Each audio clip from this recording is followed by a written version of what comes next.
I did want to spend a few minutes with David Donnan, friend of Plainspoken. I've interviewed him once. I would consider David a friend. So he wrote an article recently that I just thought sounded interesting. I haven't read it yet, but I wanted to read some of it with you guys. It's called A Mandatory Trait for Every Global Methodist Clergy. Anytime someone is willing to say something that sounds strong, like the word mandatory, I'm drawn to that. Here was a mandatory trait for British Methodism, which needs to be mandatory for all global Methodist clergy. And Kevin Watson's Doctrine, Spirit, and Discipline, A History of the Wesleyan Tradition in the United States. He says this about early Methodism.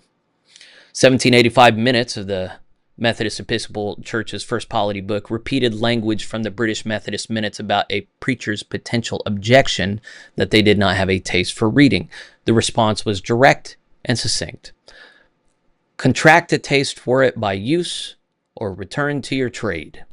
In other words, learn to like reading by doing it or go back to what you were doing before you became a Methodist preacher. I think it was Timothy Tennant I heard speak about this trend. He talked about how a seminary graduate would occasionally come up to him and brag about not reading a book since they graduated seminary. His response was, "I feel sorry for your congregation."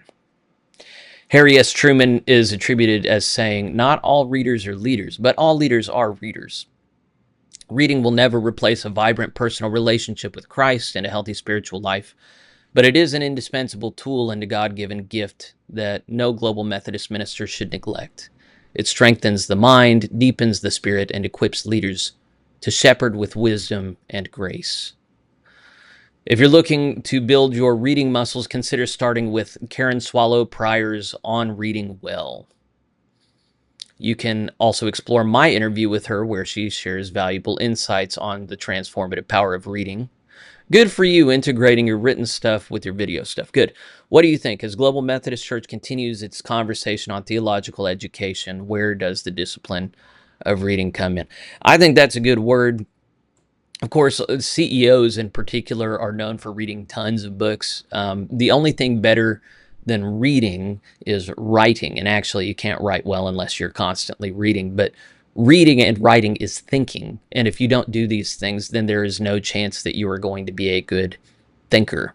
I shouldn't say no chance. Socrates didn't read or write. He was against putting things down in writing because he said that made people lazy. But people have come out on the other side of that, not committing anything to memory and not reading or writing. And are you surprised that we're so easily manipulated at this point? I think Donnan has a good word here. And, if you haven't had someone push, I'm always saying read your Bible at least. I think that's essential. But so many other things you can read can enliven and enlighten the Bible. I think there's a lot of trash. Don't read romance novels. I don't think mystery novels are particularly good for people. Some sci-fi is interested in larger questions and can maybe not be a waste of your time.